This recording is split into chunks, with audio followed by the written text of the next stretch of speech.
Yo, what up, y'all? Welcome to another episode of Source and Company.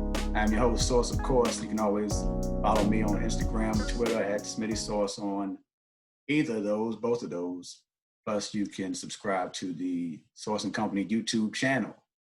All right, so we are in our bag in the sports element, it seems like, for these last few episodes.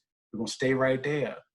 We have former Richmond athlete, still an athlete, former high school athlete, I should say, all-state football, basketball, track, plus an excellent student at the same time. Went on to JMU, played a little football as well, and is now a realtor in the 804 area. Ladies and gentlemen, LC Baker. What up, bro? Appreciate you, bro. Thanks for having me, man. It's an honor. No doubt, no doubt. How you feeling?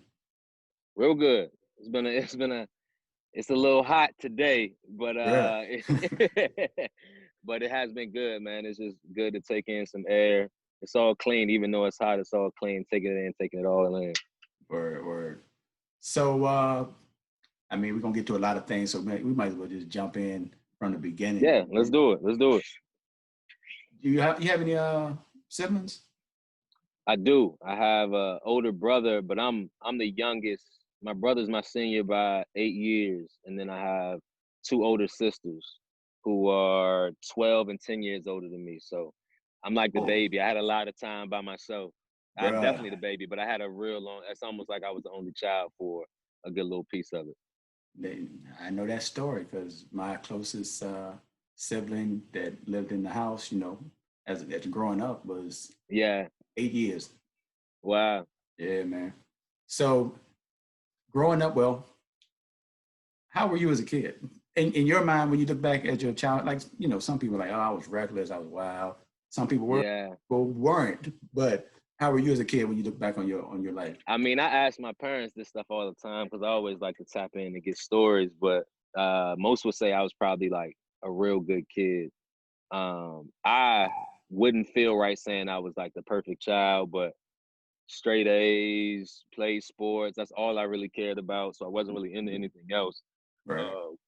There were times that I thought of it just growing up where I grew up, and growing up in Creighton, it's just all around me. So there were some times where I thought about it, just trying to fit in, trying to be cool with all the cool guys. But for the most part, all I wanted to do was hoop, whether that was basketball, football. Not too many people wanted to race, but when we did race, that was always fun too. But that's sort of the introduction to track, is just racing. But at the same time, I was just really good as a child. I tried my best. I mean, making my parents smile was always the goal, regardless of what it was, whether it was grades or just not getting in trouble. And that's one benefit or privilege of having an older brother, like older siblings. And I also had an older cousin who was like 6 years older. But I watched them sort of fail, make my parents feel a certain type of way, and I was like, oh yeah, I knew exactly what not to do. So that's usually how I navigated things. Word. So you obviously you started playing sports at a young age. When did you start playing, like, association, playing rec ball? Yeah, well, I started. I'm actually an Air Force kid. I was born in Germany. My dad played football over in Germany when he was stationed there, and so that was sort of my introduction to the idea of competitive sports. But he was stationed in New Mexico before he retired, and before he retired, I started playing basketball over there. And this one Sean Kemp and Gary Payton. I was a big Sonics fan, right? And so we got a little footage of me playing basketball with the little Sean Kemp fade in the front. And so it was fun times. That was great. So that was probably 8 years old when I really started playing. But ironically, my dad, being small, he played sports, but he was always fearful of me playing. And so Verona, everybody wanted to play Verona because that's where all the ballers was playing. And so I'm like, and that was rec league, and I'm like, man, I want to go play. I had some friends that grew up in Fulton, they were going to play. I'm like, I want to play too. All the boys from Creighton was playing. I was like, yeah, that's why I want to play. My dad said, no, we're not giving them people our $50. I mess with them all the time. I'm like, now that I'm older, like, that $50? You weren't gonna give him $50 for me to go play? But he had never seen me play. So what happened was me and two other guys from Creighton went over to Powhatan, went over to the hut in Richmond, and we started playing with them. And I said, well, Dad, Mom, I've been playing football for a little bit. I joined the team. My game is here. They came to that first game. I ran back a kickoff, and then caught a bomb for a touchdown from one of my best friends. And then from that point on, it was like they never missed a game. Wow. Never missed a game. Dave, so you got into high school and you ended up you went to Richmond Community the whole time? Yeah, yep. Ironically, there was an older kid, Dwayne Fleming. Rest in peace, man. He was like a big brother to me. And I didn't know anything about community, but he went there. And I'm like, all right, I look up to him. He was a year older than me. So I look to him, I look at him in a certain light. And I'm like, all right, he going to community. Like, all right, I think I should consider that. In terms of, he spoke highly of it. He ended up leaving before I got there, but that was sort of my introduction to community. So I went there. I went to community with him, well, because of him, and then also one of my neighbors, who's now a lawyer up in Maryland. She went there too, and she advised it too. And it was just like, no, I'm definitely going. How do I get in there? And they got me in there, and I was like, no, I have to. But they didn't have sports, but at the same time, I knew I played for my zone school, so that's how I got connected with Armstrong. And I could have played for anybody, technically. I mean, you know how, unfortunately, but fortunately, you know how addresses work. Right. But I chose, one thing about it is I wanted to stay with my friends. I wanted to play with my friends, who I grew up with, who meant something to me. And I wanted to hoop with them. That was more fun. I would rather lose giving it all with my friends than go somewhere else and try to, you know what I'm saying, just make something happen. Which, I mean, you look back and maybe in hindsight, yeah, maybe I would have went to a different school had I attended Highland Springs or any of those power programs, even Huguenot. I could have went to community and played for Huguenot, or went and hoop for With. But I was like, nah, I'd rather try to build something here, and make it work. And we had we were number one in the metro area, my senior Basketball. year, yeah, in basketball, until my man Jannard ended up getting suspended, and then we dropped one or two, and then we slid back, and then he ended up getting suspended in the playoffs, and that's why it's almost like that season was kind of lost, but we were really we were hooping. That's when, I mean, Tyree's my year, Tyree Evans is my year. He was leading everything in scoring. Then you had Bombali over there, Benedictine. Well, it was still it was still pretty stacked. And you had some young boys coming up. Highland Springs was sort of recouping after losing Andre Ingram and Jamal Fleming. And so it was cool, but they still found a way to have a squad. And we know Lancaster. Right, of course, of course. Now, before we dig into the sports, what was the difference as far as going to community? I have no idea. Like Community was it describes itself as a college preparatory school. At the time, we weren't up there, but I think it's like number 10 on the East Coast in terms of school rankings. Not sure how they rank those schools, but right. I like to look back at it, and most of the people that went to community are really doing something special, whether it's in the community or in whatever field they're doing. Architects, engineers, movie directors, lawyers, activists. Like it's incredible. So it's almost like we don't really speak about it too much because we know it's almost like a weird sort of conglomerate of people from all over the city. Mm-hmm. But at the same time, it was a great program. They took us camping, took us to New York right after the trade centers. Well, that's more just my year, but that was always a thing. We went on trips. The freshman year, you go camping for a week, and sophomore year was New York, and junior year was Boston, and then you do your senior thesis. And so which is like our version of a dissertation. You have concentrations that you go through, and even there, man, I took Japanese. We had African American studies. You know what I mean? So it was just offering things that I was like, I have to be a part of this. And I took Japanese because my brother went in the military after my father. And he was stationed in Japan at the time. And so I wanted to know, he was my idol at that moment in life. So it was like, now I wanna know everything about Japan. I know what type of life he's living.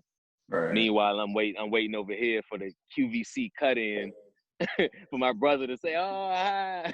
You know what I'm saying? Wow, that's heavy though. That's heavy. Yeah. So you ended up wanting to play for Armstrong Yeah. from the jump, like 9th, 10th, 11th. When did it in your mind as far as high school? When did it all click for When you? did it click? Because you had, I mean, your Uh senior year, you kind of ran the table from sport to sport. So when did it like? yeah. Well, it it it clicked pretty early. One because I didn't say JV football, but like 2 games. Then I moved up to varsity as a freshman, and then basketball I moved up. I was the first. We had 3 freshmen move up, but I moved up during the season, and 2 others moved up. Or actually, Sean may have moved up during the season as well. But I moved up, and then a guy named Sean Jackson, Jannar Fleming moved up for the playoffs too. And so I got some. It's like that's when Gordon was there, and so he brought me up as a freshman. So I've been playing, I've been getting varsity experience all throughout as a freshman. And so that's when it kind of clicked that I can play with, you know what I mean, play with these guys. And so sophomore year we won the district. We were good. We were really good. Um, who did we lose to? We lost to, matter of fact, we lost to the George Wythe team that I want to say lost to Cave Springs in the States. JJ? I believe that's who we lost to in the tournament, the regional tournament. And Okay. so it was just one of those sort of bad seeds. And we ran into a squad. I mean, they were stacked. I mean, Jesse Reed, Tosh Henley, they had some people that all those guys went somewhere and played real well and at high levels even in college. So we still hung our heads pretty high and hold that banner pretty high because Armstrong hadn't, unlike the years of the early years, we had guys from Armstrong going to the league and all that stuff. It was like, and I got all that because my godfather and my dad being from here, they told me all those stories about the Plumber Bullocks and the guys that were like real. And so that's what I was aspiring to be better than those guys, and I never met them. They were the ghosts that I was chasing, even in that vein. Man. Um, Let's get into that senior year. Unless it's something you want to hit on before the senior year. I don't know if you had a yeah, no, not really. I mean, junior year in football was always a struggle just because, I mean, you're talking about they rezoned after many years after I left, and Armstrong's probably like 1 or 2A, but we were playing 5A then, 4 or 5A then. And so whereas Armstrong Armstrong itself graduated, I want to say 81 kids in 2004. We were playing against Verona Lee. We were in district with Verona Lee Davis at Lee, Highland Springs, and they're graduating 400 plus right. a year. And so you can only imagine what that looked like in terms of sports. Um, and so we were moved up to JV, and we still probably had 22 kids on the football Wow. team. So we were just grinding, man. I was joking with guys the other day, man. I was like, there's a corner store. People probably see it. It's 31st Street meets 9 Mile. That was our pregame. I mean, Yeah. people always say, yeah, we didn't grow up the same. It's like, yeah, my pregame was 6 chicken wings, those flavored twist Fritos, and the extra sweet no lemon sweet tea. And then we Wow. went out and balled. Whereas y'all probably had 6 plates of lasagna and carbs and water and bread, everything you needed to be going. I'm surprised we didn't cramp up all throughout, but as kids, we were like invincible. It's a It didn't matter. lifestyle. It's a lifestyle. Yeah, it didn't matter. It made us who we are now. But Exactly. now let's jump into that senior year. Yeah, man. So you ran well, football's first. So Yep. you had played quarterback from the jump. Uh Yeah, I started off. Yeah, if anybody sees my stats, they'll see all receiver stats for the most part. Um, they saw quarterback stats too, but a lot of that was running and all that. But I was a traditional quarterback the first 2 games. Then I got hit pretty hard against George Wythe in like the first quarter. And I told the coach, I was like, look, I don't know if it's me that's a struggle to block for. Maybe they want to watch, or maybe I don't know what it is, but it doesn't seem like the line is blocking as well. But as I was out, sort of getting treatment or whatever, I saw Jannar Fleming, who I spoke about it in terms of basketball. Mm-hmm. My guy, he was at quarterback, and so he was there, and they were moving the ball, drove the ball down the field. I want to say it might have scored on without me, and I'm like, all right, hold on. If we can move the ball, imagine what they do if I plug in at that position. And so I jump in at wide receiver. First thing we do, I said, man, start first play, run a hitch, second play, hitch and go. It's gonna be a touchdown. I know it. So we ran the hitch. They knew me, so they bid on it the first one. I was like, yeah, we can hit him with it. And so he threw it elsewhere. He threw it to probably Lamar Bullock, who was actually Plummer Bullock's nephew. So that was always a connection there. I'm like, but so the second play, they faked it, and I catch it. It was like 75 yards. So that game, my first game as a receiver, which was half the game, I had 106 on like 3 catches or something. And that was all sort of second half. And that's when I knew, like, nah, coach, this the spot here. This the spot. And so that's when everything moved. Everything moved, and I ended up. I had the single season receiving record that year. Yeah. What I want to say 1378 or something like that. And we were balling, man. All Metro, well, the Metro record, Mm-hmm. single season, yeah. So they don't And stick. it stood for maybe 16, not 16, but probably 13, 14 years. And I think the kid Tink Boyd, I think he just broke it maybe 2 or 3 years ago whenever he came out. Yeah. Which was pretty cool. I hadn't thought about it. It wasn't something that I thought about, especially because I was the last in the class at the old Armstrong before they knocked it down. That was that last year. And so once they kind of moved to Kennedy and combined again, as you Right. mentioned, you were Armstrong Kennedy. My siblings. Oh, your siblings were. That's right. Yeah. But they almost expunged those, ironically, because then I had to come back, and I hate being that person. I hate talking about stats and accolades and all that stuff. I'm okay being like talking about it, but I'll never initiate it. But you met Kevin Cooley through Bag. through Flag, and they said he had 1,000 yards his senior year, I want to say. It's probably Kevon Cooley, my bad, bro.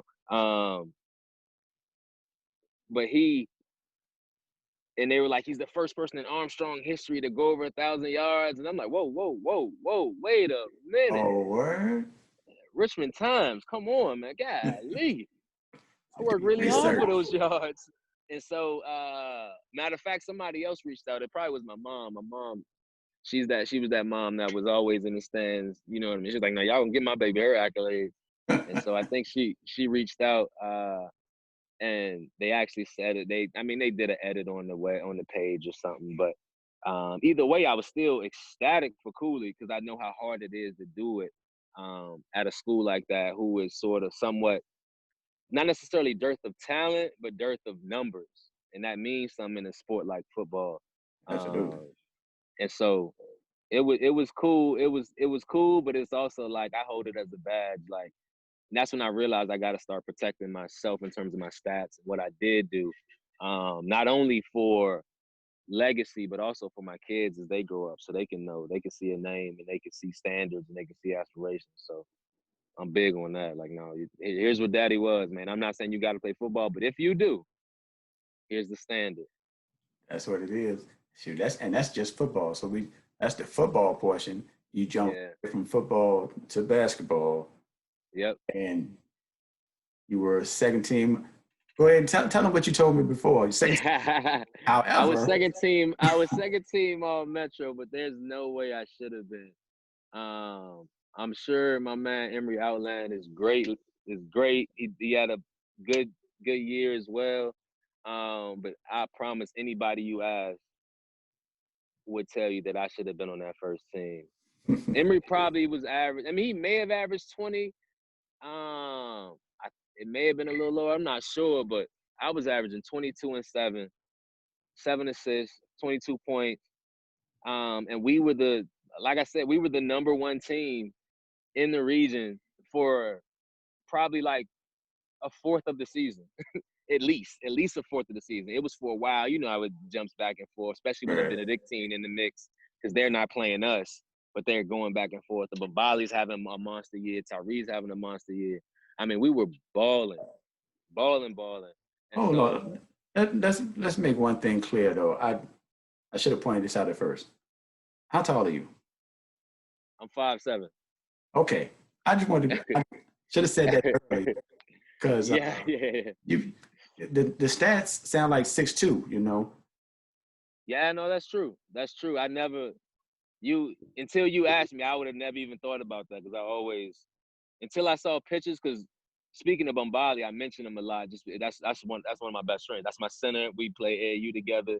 That's my guy. So until I saw pictures, he was playing over in France, and he brought my wife and I over, and we visited, and so there's a lot of pictures being taken. Until I look back at those pictures, I never realized how much smaller I was than him, because he's legit a foot taller than me.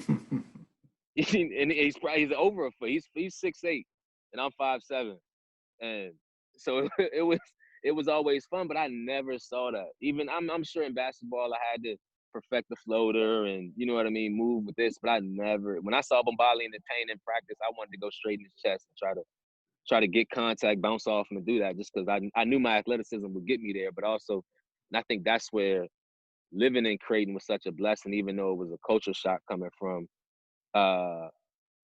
that Air Force sort of lifestyle and living on base and whatnot. But it was a culture shock, but it made me a dog.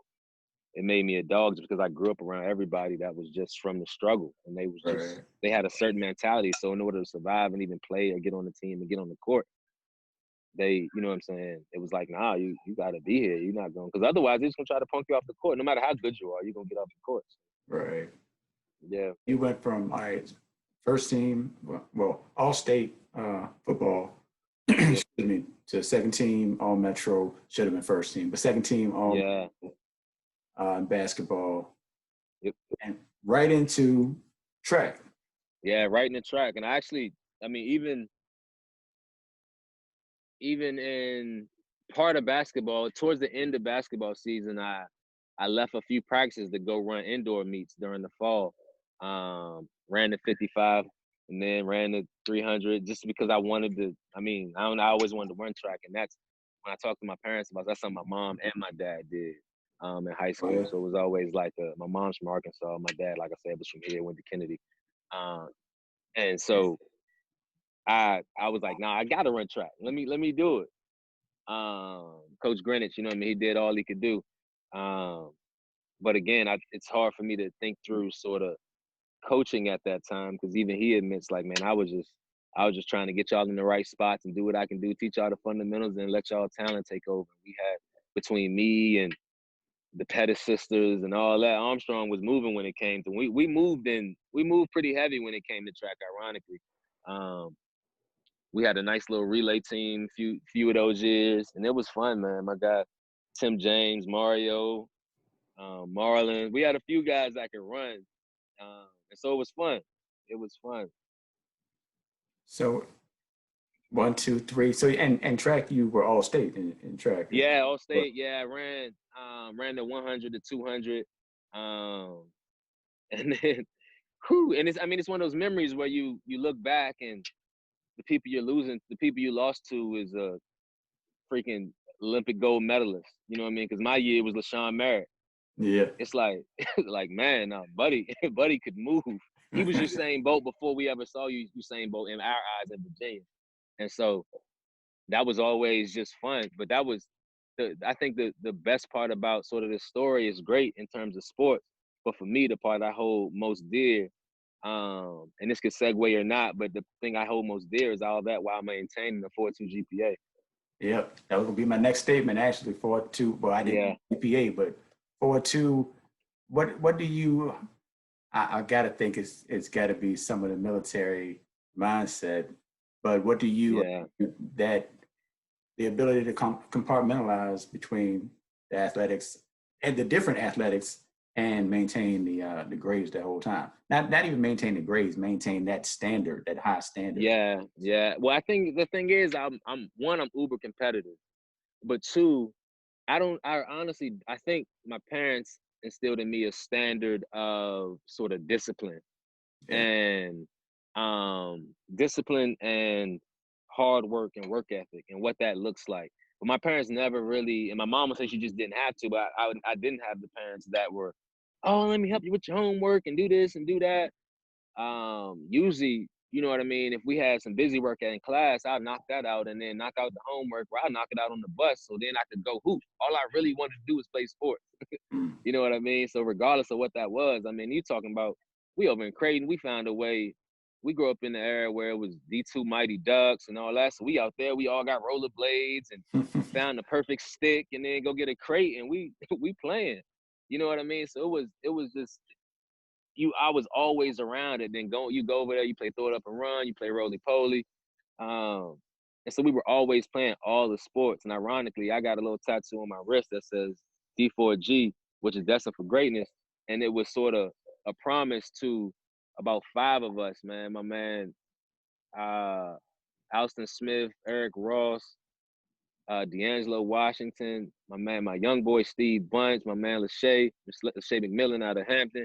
We all were like D4G, but it was a promise that I was going in football. D'Angelo was going in baseball. Eball's Eric Ross, he was going in boxing. Steve, football. We always had this like thing that we were doing. And so that was it.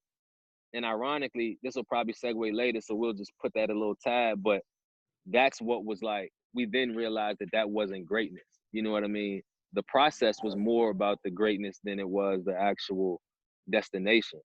Because although none of us realized any of those, right now you have all of us are uber present fathers, um, heavy in the community, married with kids.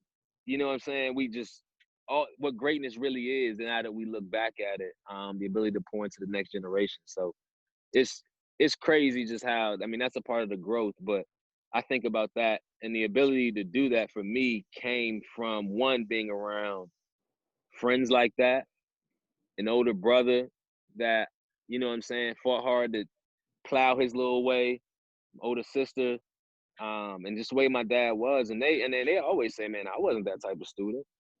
I mean, I got my grades, I did what I was supposed to do, but one thing about it, just never quit. And that was it. You know what I mean? All you do is establish a standard, then just never quit. Realign what failure looks like, redefine it. You know what I mean? Stop looking at failure with such a negative connotation. It's really just another iteration. That sounds that sounds perfect for a 30-year-old or Yeah, 20-something-year-old. But to, did you that type of thinking? It's hard to come by at the age of 16, 17. That's easy. Not that it shouldn't be the standard or people should right, think right. that way, but that's not an easy thing to do because people are all over the place trying to figure out what they want to do, Yeah. trying to The eat. thing I will say, in comparison to sort of, excuse me, my friends and everybody, they used to always say I was fortunate. Um, 'Cause I live right across the street from Crazy. And so, although I grew up with them, I wasn't necessarily in the same struggle. You know what I mean? It was still a struggle, but it was a different struggle. And they were always like the fortunate one, but at the same time, I got to see them. And one thing I've always had for a while is empathy. Mm. Not that I was able to actually take from it and know the word it was, but I've always looked at the way that my friends grew up and what they've been through and what they had to do. just to keep food on the table. Even I'm 16, just all I really got to do is go to school, go play basketball, and go do this. Whereas my best friend was 16, he was taking care of 4 other kids, just because his mom had to go do what she had to do, and he was the one taking care. He fixing food. I'm like, man, I'm Yeah. over there eating his fries, and so you know what I mean. And it's like, That's real. that's just how it was, and so I got to see that and see how he navigated it. And that was, I think the biggest thing is probably I always was around older people. Mm. Always. And part of that's from just my brother, us being close enough in what we like to keep me around and for me to be I guess mature enough at those times to not be the pesty little brother. You know what I mean? They found a way. I'm sure I found a way to make you know what I mean? Like, nah, bro, you gotta go home. We gonna do 16-year-old stuff. But I Right. always was around them and learning from them, and so I think that's what put me in a position to process things a little differently. And if I'm honest, Creighton protected me. The old heads in Creighton, when I wanted to maybe try to smoke at one time, and I wanted to do, you know what I mean, just be around them and be cool. You know what I mean? Everybody was cool and this is what they were doing. But the old heads was like, nah, that's not for you, bro. Like just go home, man. You'll be good. You'll be all right. Trust me. And I never forget that. I never forget that. And instead, because for me, processing, I'm look back in hindsight, I'm like, so this person was really, they almost spared their life for mine in terms of they knew it was wrong. They knew it necessarily wasn't the best decision for them to do. But instead of pulling themselves out, they took me out and said, look, I'm gonna keep doing it. But I ain't gonna let this get to you. This ain't for you. And I'm like, man, I always appreciate that. So whenever I see any of them, it's like, nah, like they hold a high standard in my life because they didn't let me fall into a trap that even they felt like they were in. Mm-hmm. And I always appreciate that. Man, well, that mentality led you to JMU. Yep. Was that by choice? Was JMU by choice? Like, was that? I mean, I wouldn't say it would be the dream school for a lot of people that were at Yeah. you, Nah, but it was partly choice, but it was also partly just circumstance. In hindsight, I think quite a few may agree that just based on talent and stats and all that good stuff. I mean, height is probably the one thing where somebody would assume that I may have went to JMU, but once they saw stats or maybe saw me on field, a lot of people just were surprised because I actually won um, MVP of the state All-Star game, football, and one of the MVP. I only played in one of the All-Star games of basketball and won MVP for that too. That was a privilege. I promise you, that was a privilege because I got to play under Coach Lancaster, and that was just like, whew. Yes, yeah. that was like, yeah, and I hold that in high regard as well. But like I just balled. If I'm honest, that's all I wanted to do was play. Was play basketball, and I'm in that generation. Like my generation got to see the best of both worlds. Like we got to see the end of Bird and Magic and sort of almost the entire MJ, but we also got to see Kobe and LeBron. You know what I'm saying? So it's like we got to see everybody, and I'm a big Kobe guy. Rest in peace to my man as well. But I'm a big Kobe guy, so there was like when Kobe said he was shooting the ball in the dark, you best believe I went and turned them lights off. Probably shot like 10 air balls straight, but I found that rim at some point, and that's how I got better. That's how I just kept getting better and kept getting better because I just wanted to. I just really wanted to make the NFL and make the league. And when I chose JMU, to get back to that, it was because I had all the Ivy Leagues, all the Patriot Leagues, all the HBCUs. And the HBCUs basically said I could play multiple sports and everything. In my mind, I'm like, I knew I needed to make a choice. And at this point, all I had seen was Muggsy, Boykin, and maybe and Nate Robinson, but Nate Robinson is still kind of closer to me. And I was like, nah, football is probably my ticket. So I'm gonna go play football. So during the recruiting, I didn't get recruited until my senior year, and that was more because uh, Armstrong was just blacklisted. If you basically, if for those that don't know, if you recruited a guy at Armstrong, 9 times out of 10 he didn't have the grade. And so the last person to come from Armstrong before me that went somewhere for sports like that was Ernest Wilford, and he actually went. It's my understanding that he went for track originally to Tech, and then played football. Really?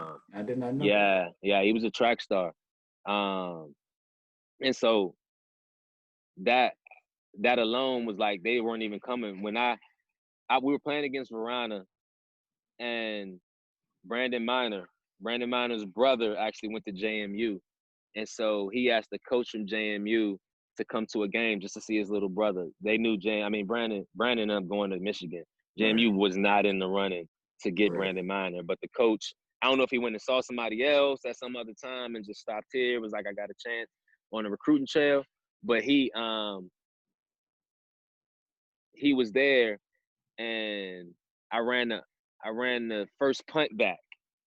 It actually got called back for clipping, but I ran it back, and then I had a really good game, and from that point on, JMU was on me, and nobody was recruiting me. And this is all in my senior year. So although I was kind of worried because I always wanted to go for sports, but I wasn't worried because I had a 4.2, so I knew that I could at least get in school, and I'm gonna keep fighting like a dog to get wherever I need to get.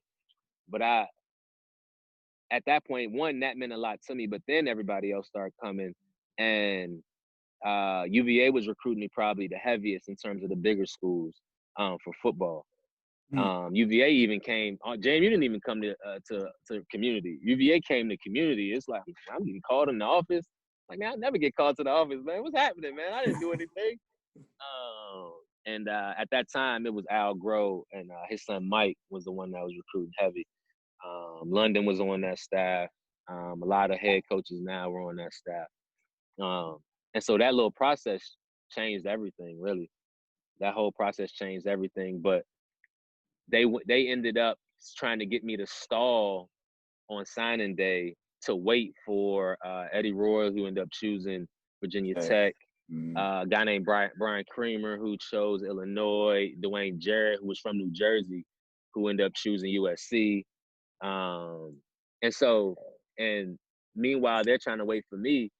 But I think Eddie signed late. I think Dwayne signed late. And so I was like, look, I'm not waiting. I'm gonna make sure my parents don't pay one dime. Right. And because I always wanted to keep a smile on their face. And so with that in mind, I chose JMU. Loved Coach Barlow, who's at NC State right now.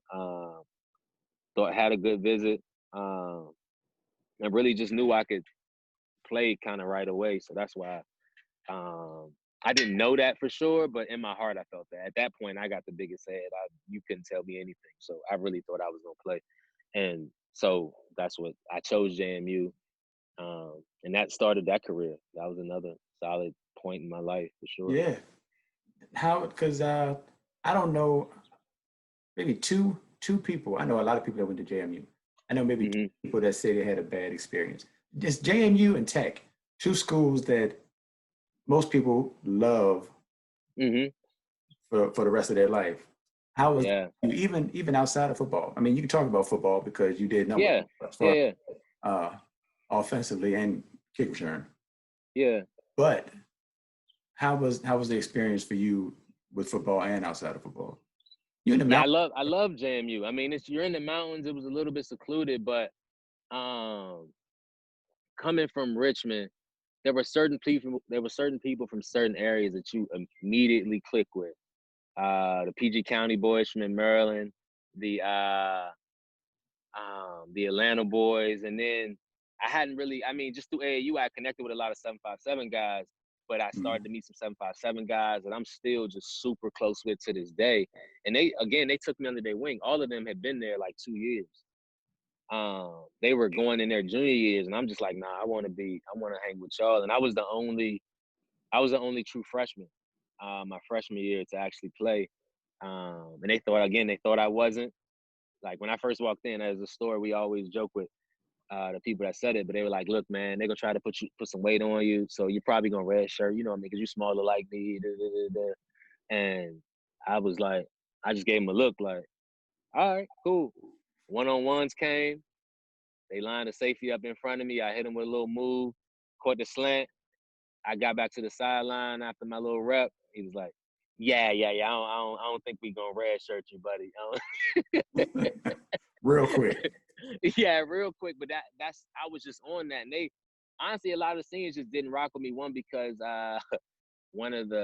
for starters, they did an interview and they asked me like, oh yeah, who would you compare yourself to in certain arenas? And I'm like, in football, man, because at this point, again, like I said, I had a huge head at that point. And so I said, look, when it comes to returns, you're talking Dante Hall. When it comes to cornerback, I think I'm like a D'Angelo Hall, Champ Bailey. I'm sitting there gassing it. When it comes to receiver, who did I say? Steve Smith. And I said, when you get the quarterback, man, what you see in Vic is, I got the capability to do that. Man, I get to that school that first day for training camp, they had it on the wall. Word. And the headline said, basically, imagine Steve Smith, Dante Hall, Michael Vick, and Champ Bailey in one. That's what JMU's getting. And so they took that thing to heart. I'm like, no. Oh, man. But that just all that did was bring the dog out of me. It brought the dog out of me because they challenged me. They were like, I don't know who you think you are, thinking they're going to name the stadium after you when you get there. But that was always me. And it was always like, I want to be in the front of the lines, be running. I don't know what y'all been doing before I came, but y'all like, dude, you got to slow down, man. We got like 50 of these. Like, man, I don't care, man. This is 20 yards, man. Let's rock, man. Let's go. And so although they hated it, I think some of the older guys appreciated it down the road or just in time, like, let's go. Let's get it. If we want to pursue, especially when we started winning, and it was like, this is what it takes. You know what I mean? Then I could finally be a follower, you know what I mean, and follow the guys. And I just found there were certain people I looked at and was like, guy named Alvin Banks, Clint Kent, my man Dede Boxley, all those guys were there and they were playing really well at JMU. And I'm just like, I'm going with them. I don't know where y'all going. What do y'all do at night? What do y'all do here? What do I do there? I knew I still had to find my space academically, but in terms of social life and how they prepare for games, I'm like, I'm going to find people. Oh, all right, you did good. Oh, yep, let's go. Let's go. That's what I want to be around. So that was just always my mentality. And that's still my mentality. You surround yourself with certain people and the sky's the limit. You make bad decisions many times because you're bouncing those ideas off of somebody that he's like, no, you your own man. I'm like, nah, man, I'm fallible. I can make bad decisions too. So let me go to my board of directors and y'all help me navigate this space. Right. That's real. So you were able to navigate that space as far as JMU to your bachelor's and a master's. Yeah, I got it. Right. I got my bachelor's in I guess it was a business administration, but a concentration in accounting, and then I went on to get my master's in accounting, which was tough. A lot of people hold that in higher regard necessarily than I do. I know it's an accomplishment, but again, for me, I was always thinking about legacy and standard. Just because I knew at that time, especially for me as a Black man, and I'm gonna have Black children, obviously, that we always gonna need a leg up. We always say it. We need to go one step harder. So, all right, we got a bachelor's, and that's not guaranteeing if we getting a job after this. Okay, well, let's go get a master's. Yeah, let's go get a master's, and let's be a thing. And when I looked at school, many times, I hate to say it, it's not a downplay on school, but you do your homework and you show up every day, you can get through. You should be able to get through pretty fine. It's when you start doing the extra stuff, note cards and stuff like that. That's when it's like, yeah, you're straight A student. You know what I mean? So I didn't think necessarily, when I looked after going to college, looking back on grade school, I didn't think that grade school was as hard as we made it seem. Getting to college and having to, most of it's the fact that you're just independent. You're responsible. You got to change. You got to make a schedule. You got to do that. But that's when I was to the point where I had to be really meticulous, and I had a list on my wall of when I wake up, brush my teeth, do everything. I had to become a robot. And that's what made it work for me, so that I didn't. I'm like, all right, yeah, we may go hang out here or talk to this person or do that, but at 8 o'clock, I'm supposed to be doing this. So let's make it happen. I still had fun. I still had my fun, still went out here and there, but I made sure I was around certain people that I knew Because I was a guy, when I had a little bit too much fun, I went to sleep. It could be everybody over there, they playing spades over here, having a good time, girls over, whatever. It was like, no, I went to sleep. It didn't matter where. One, I knew I was in a safe space, but two, it was just like, that's just how it was. I'm going to sleep. Next thing you know, I wake up like, oh yeah, all right, bro. I see y'all lifting tomorrow morning. See you tomorrow, bro. And everybody kind of knew that, which was cool. So I always had like protection. That's all. Part of that, I always look at that because like being a short guy, everybody kind of does that. But even just as I think they must have saw something in me that said, nah, I need to protect little homie from himself. And so I Right, always right. appreciate it. Well, I guess one of the better moves. I mean, I can't call it. I'm not in the relationship, so I can't say it was the best move you made. But one of the Yeah, moves you made at JMU was meeting. You met your wife at JMU, right? I did. Now that is the best move. It's funny because I met my wife. I met my wife while I was in the master's program. Okay. And so and I say that because I bring that up because had I made it to the NFL, then I wouldn't have been in that moment. Mm. So it's like, when I look back, it's like either NFL or my beautiful wife and beautiful family. And so when I look back, many times when we moved back here after having our first child, it was like, man, I just knew you were gonna make the league, bro, man. You were this, that, and third, and so it hits, and you start to like, dang, yeah, man, I thought so too, man. But life is better, but I started to process it and affirm it. But it was like, nah, I'd rather have this life. You know what I'm saying? Like, this is far better, because even if I had made that life, I was only doing it for me. I don't know if I would have had that much fun. Mm. And so meeting her changed everything. Also, while there, I pledged Omega. So I got some strong brothers around that have looked after me for a while. I was a mentor while there. A lot of my mentees are doing amazing things. I actually just helped one of them buy a home. And so it's just like those relationships there were amazing. But mostly, and one reason why I'm a huge proponent, a huge sort of pusher of college it was a moment where I could establish my identity without sort of room for big error. You know what I mean? You're still out there. I'm on the football team, man. We driving through the campus in places we ain't supposed to be driving. We don't we all of a sudden you see a car with rims and the darkest tint ever driving on the sidewalk in front of dorms. We parking there. We kind of did. And it's like, I look back like, what was I doing? Who did I think I was?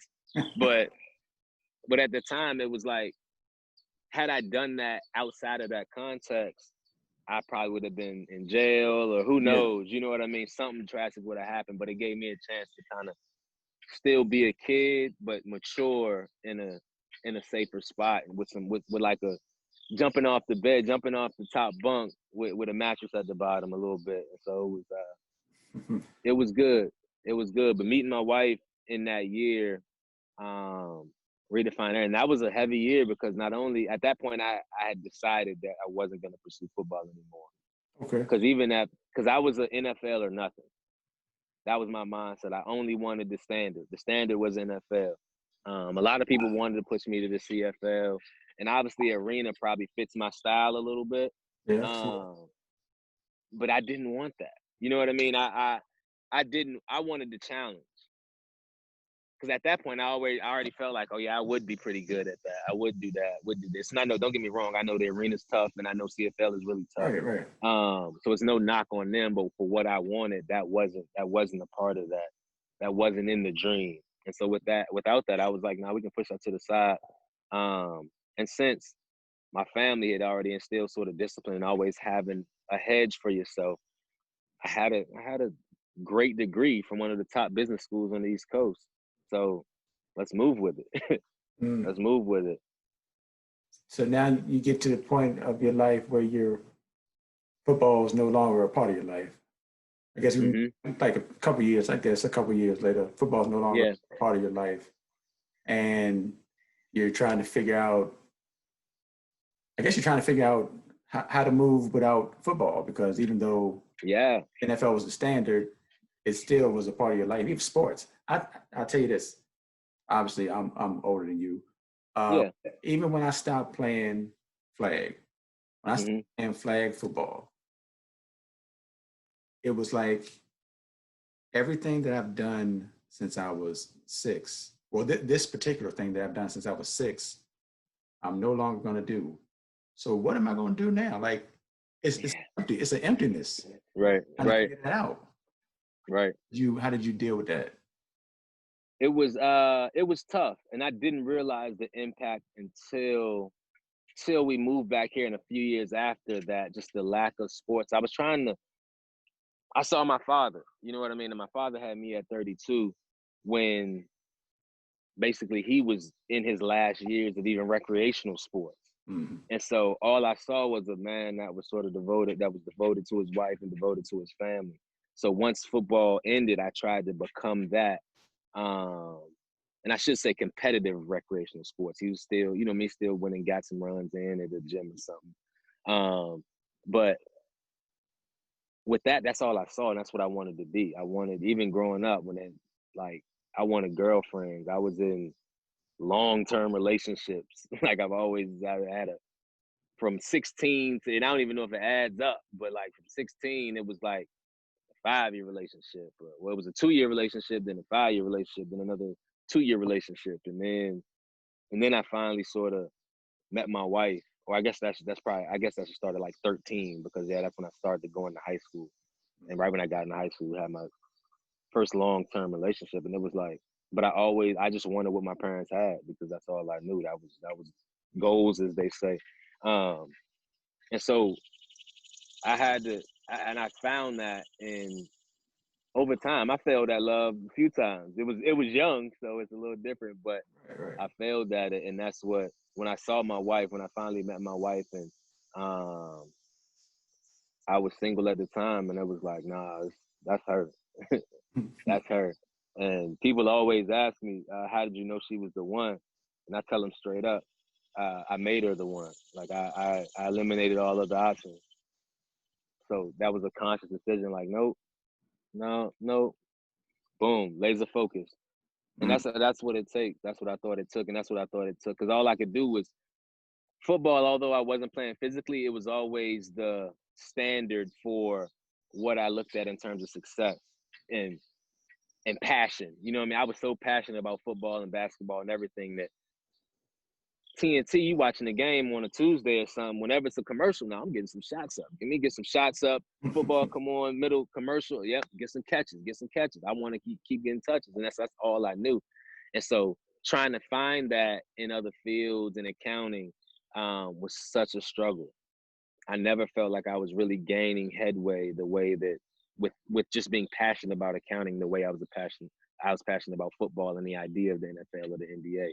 And so that was a struggle for a while, but um and eventually that caught up to me, not being passionate about it. And over time that became draining, and that's when eventually I was just like, look, I got to bow out. After 8 years, 8 busy seasons, and the impact that had on my family, and or me being present, as present as I want to be, Right. um it and that's when it led me to, we had bought a house, and we were in the process of selling, and I met an agent, guy named Tommy Waterworth, who helped us sell our house, and he kind of pulled me into his wing, and he told me something that nobody in the accounting industry had ever told me, and that was, I'm gonna teach you everything I know, and then we'll go from there. And that's all I needed to hear, because it was like, one, that's the mentorship, that's the sponsorship, and I'm like, all right, you give me that, I can run with it. I can run with it. And so it was then that I became a realtor. Um, and it's been fun ever since. So I've been doing that for a year and a half, almost 2 years. So And that's a heavy field, bro. That's a sad. It's probably saturated for real because there's a lot of realtors in the game. yeah. Uh, I don't That think. makes it fun. There were a lot of basketball players, a lot of football players. Okay, so it's competitive. So Yeah, probably that's something that appeals to you personally. yeah, for Oh, sure. And I will, and don't get me wrong. One after now that I'm in it, because we all lived in certain bubbles. Being a city kid, I was always in the city, so I migrated there. But now you start showing houses in at Lee and all the way out in the Lothian and Powhatan and all these places. I'm like, there are a lot of houses in Richmond. And so that's what makes me realize that uh like there's enough for everybody to eat. One, but two, that's when it really hit me that I could serve my family well in this industry, because up to this point I had never had a commission job. That was really my big worry, going from salary to commission. And one thing my wife always asked for was stability. And so that brings a sense of instability when you don't know where the money coming in. But once the grind starts, you're able to kind of make it your own. But it also allows me to be the father, be as president that I want to be, step in where I need to be, because my wife's a labor and delivery nurse, works at night, busts her butt. And so you want to give her time. Although motherhood is amazing, it's also tiring. And so I wanted her to be able to do that, and do it well, but also be able to have the, pardon, the dirt bike in the back, the kids that's having all fun. good. And you have two. Two kids, yep. Yeah, two boys, How? 6 and 4. Oh, it's two boy. Okay, six and wow. Yeah, you getting into it. You Yeah, be in it. You about to be in it. What yeah, you? I mean, it seemed like you look up to your dad and for sure. to your brother. So I guess, well, And it. there's so many others to name. I'm gonna let you get your question out, but there's Oh so no, many others actually, to go ahead, name. go ahead, do your thing. Yeah, no, there's so many others. Between John Gordon, Mark Fisher, rest his soul. Um, I mean, Antone Exum is pivotal. He was my coach at Squires. Really, Yeah, and so he was my coach at Squires and seeing him navigate that space, because he's also a dentist. You know what I mean? He got 2 kids himself, a wife, a marriage, and then he traveling with us on weekends to these tournaments.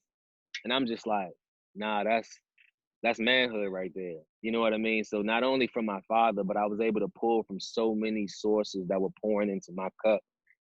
Like I said, John Jones, Bob Duhart, Mark Fisher, um, Daryl Watts, even Gary Watts stepped in.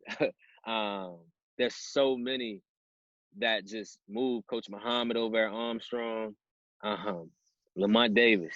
Lamont Davis poured into me for a good little minute. Um, and so many, it's just so many. And then I can't forget him. My godfather, Donald Cheatham, my dad's best friend, who made, that's honestly their dynamic is what even made me look into the fraternity. Just because that's what I saw brotherhood. I hadn't really seen brotherhood in that way, because the brotherhood, the way it presented itself in my life was my brother was that much older than me. I knew kind of friendship and brotherhood and how they intermingle, but see it with that context, that's just like, nah, brotherhood and friendship is just essential. I see that's so pivotal in my dad's life, and that's what made him the man that he is, that accountability, and that drive and that push. And so we had those rite of passage basketball games with me and my best friends against him and his best friend. They fouling us the whole time once we were got strong to, enough to take it. got to do it. But then it got to the point where it was like, no, y'all got it, man. They gave us the throne, and then we just never looked back. And now that we're all in positions to be fathers ourselves, we look back at them and ask them questions like, are we doing this right? You know what I'm saying? And we also realized that fatherhood didn't stop at 18, as most people tried to say it did. Right, right. Because even at 34, I'm still leveraging my father's wisdom, my father's energy pretty heavy, my godfather. So, yeah, it's been pretty cool. My village is more than anything is probably what makes me who I am. I've always been surrounded by people that supported me and poured into me a lot. So I've always wanted to put that back out into the world in whatever way I can. Mm. That's why when you approached, I didn't care what the topic was. It was like, nah, I see my man trying to do his thing. I know, and we met, for context for anybody listening, this is, we met through flag football, Right. which became sort of, to finish up a thought from earlier, flag football became the outlet I needed because I went through a hard little bout with sort of mental health ideals in terms of um, depression, anxiety, which I'm still taking medicine for. And I'm okay saying that because I think it's pivotal to get all the help necessary to be your best self. And it's helped me be my best self, be a little bit more patient, especially when a lot of my friends will call me idea factory because I got plenty of ideas. And when they're all up in my head, I can't process like but so much at one time. And so I need to sort of take a pause and breathe, or anxiety will hit me, hangriness and all types of things. But I'm able to process those things better. But I went through that battle for a nice little while, and it started to impact my marriage, started to impact how I was with my kids. And I just realized I needed help. So therapy, medicine, seeing doctors, seeing all that stuff, just to figure it out. And also, I mean, at that point, again, we're in the age where information is out the wazoo. So now everybody knows about concussions. And I know I had a few of those. So now I'm Right. like, is it CTE? So I'm also studying because I know I have kids. I know it's finally catching up to my youngest, and my oldest son is extremely athletic. I promise you, the kid has a six-pack already. It's crazy. I'm like, what? I don't think you're supposed to have that right now, but Right. that just lets you know that the gene, he got the gene. You know what I mean? But if he chooses football, I want him to have all the information necessary. And so luckily I've already vetted the sport, vetted the industry, and vetted everything. So exactly, if he wants to do it, it's like, look, all right, this is what it's going to take. Set that alarm, 5 o'clock, let's be up. And I'm going to do it with him. And that's something I always pattern myself on too, is just, I want to be able to I want to be able to still beat my kid in the 40 at 40. Mm. At 45, you know what I mean? That's the fun stuff for me, setting audacious goals. Like me and the wife want to get to 75 years. I'll be 100. I'll be 100. Goals, goals. That's I mean, that's part of what makes you you, right? Setting goals. Right. So,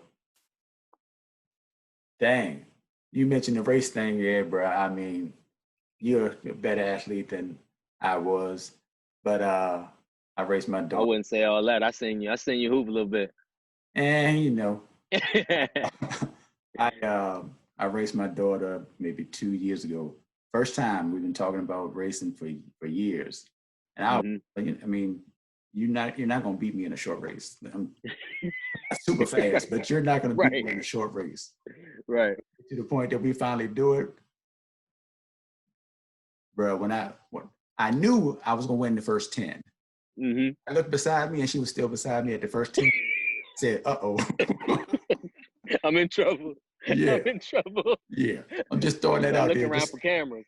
You know, just know that going forward, if you want to be that guy, you're gonna have to hold on to Yeah, for sure. But that that's why I athleticism. play flag and try to stay pretty active, stay pretty fit.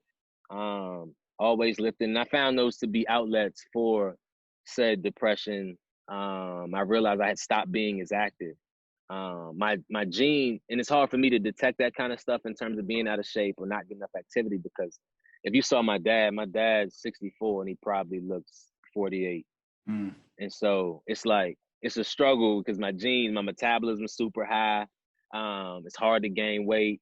And that was honestly my Achilles heel for the league. You know what I mean? They challenged me to get to 175 and I just couldn't do it. Got to 168 and it was tough. I ran a 4.32 in front of the scout.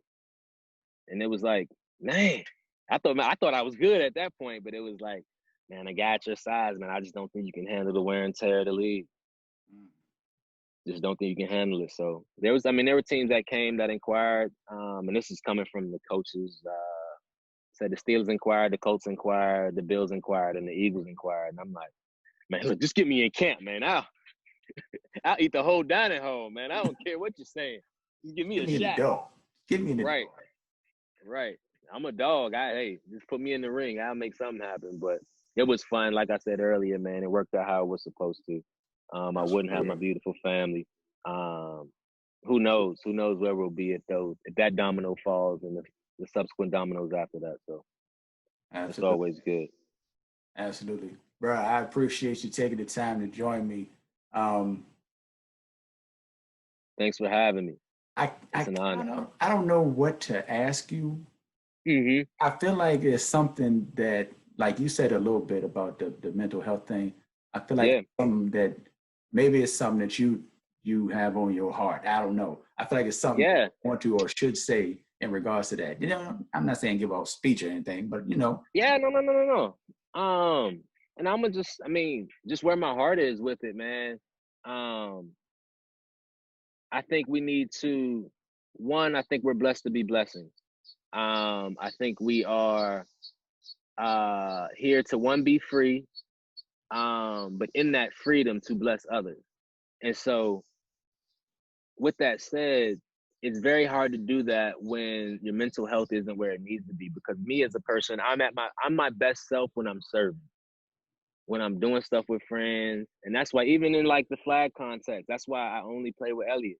I'd rather I'd rather go ball out, balls to the wall with my man Elliot on the field with me and lose than go kind of the same thing as high school. It was like, nah, I'd rather play with my friends than go somewhere else. Although, yeah, I'm sure you'll make more friends at the same time. I just want to hoop with my friends, man, and see that joy. We get to reminisce a few hours later or days later. That's the fun part. But I wouldn't be able to be that way if I didn't have a pulse on my mental health. And I think that's what I want to encourage all of us, every man. But me speaking from the context of where I grew up, anybody that had a similar trajectory through life or whatever, especially when it comes to sports, I would just encourage everybody just to get checked. Who knows the impact? And because many times I think mental health it's always, obviously we're coming from a generation before us that looked at, oh, you were crazy, you you were ridiculous, you were soft or something like that. But now it's like I think we just need to, I find more strength in having a pulse on my mental health than anything, because it's very hard to get me off my square these days. And I'm also able to see the world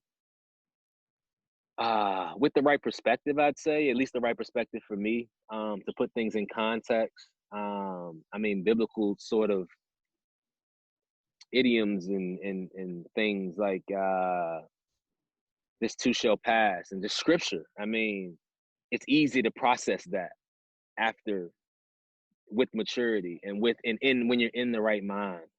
But I'm in such a good space with my mental health and my physical health, and just I usually listen to my body when it wants me to eat certain things. Um, and I'm able to decipher whether, oh yeah, my body wants sugar. That don't mean I need to go get some airheads, some ice cream and all that. No, Right. all there's plenty of fruits that give you good sugar. You know what I'm saying? So go get some fruit. You know what I mean? Rather than that, and that's how it's a big thing. But for me, also, what keeps me grounded is Jesus. Um, and living that out is what set the framework for me to kind of navigate the world. Um, and he's the one that set us free for me, and that's where I can find freedom in being who I am and sharing this and being vulnerable, because that vulnerability and that, for me to testify, I know it's gonna help some younger kids. When I had that interview, it was so many people hit me up. Even within the flag context, after the game, they'll just be like, "Man, I just really wanted to rap with you about, you know, what I mean, I had this on my mind, blah, blah, blah." And I'm just like, man, I'm just honored you just felt comfortable being vulnerable around me, man. And Right. like, Yeah. whatever I can do, I'm here to help. You know what I mean? If that's just a talk, here's my number. I'll plug you in with the doctor that I went to originally. I'll talk about prescriptions. I'll talk about, you know what I'm saying, everything, and what that meant. But at the end of the day, all of it circled back to uh my God, my family, um, and then legacy. I want that Baker name to stand for a certain thing. Um, my dad, he didn't even know that he was sort of creating a family crest, based on what he learned from his great grandfather and his grandfather.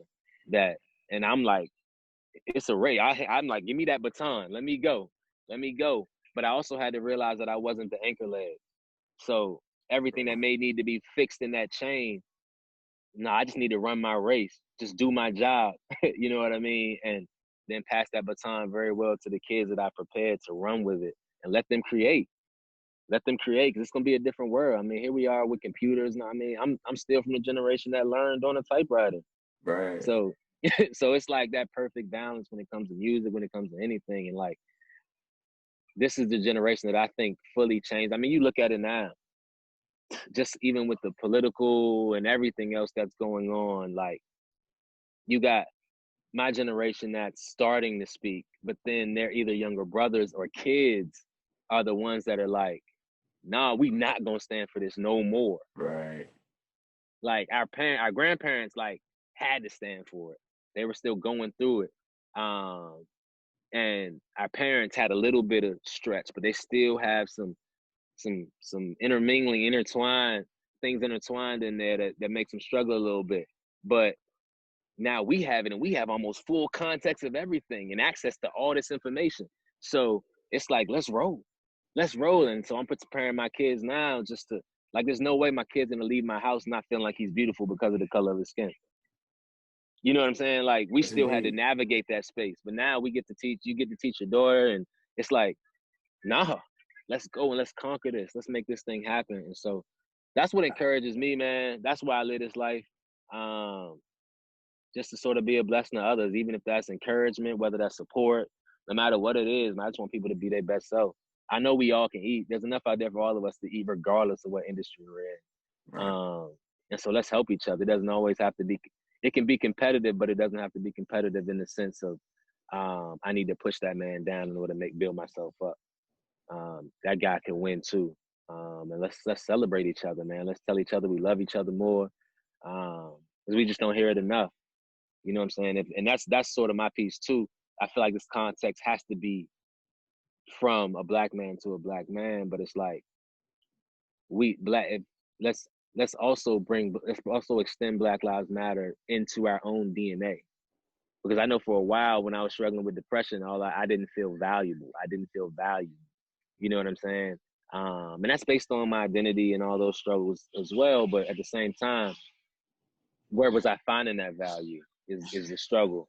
Once the media and the propaganda starts hitting you, all of a sudden you're like, man, they hanging people that look like me.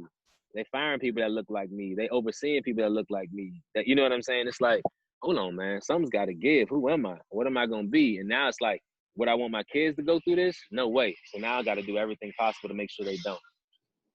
To make sure they don't. It's real. Hey, I appreciate you dropping through and doing this for me, LC. No, I I'll leave you. appreciate you. No doubt, no doubt. I'm gonna give you one last quick question because I Okay. asked you previously. Are you one of the top athletes in 804 history? Yeah, and when you asked me the first time, you asked me was I the top, and I said I would never say that, one, because I've heard the stories of the guys that came before me, but also I know guys during my time, and I've seen young guys after that are just amazing. But one thing I will say is there's not too many of my kind that were able to excel in 3 sports at a state level and still able to maintain a GPA like a 4.2. For that, I'm an anomaly, but I won't say that ranks me higher than anybody or anybody else, because those are my goals. Success was based on my goals, and I was successful.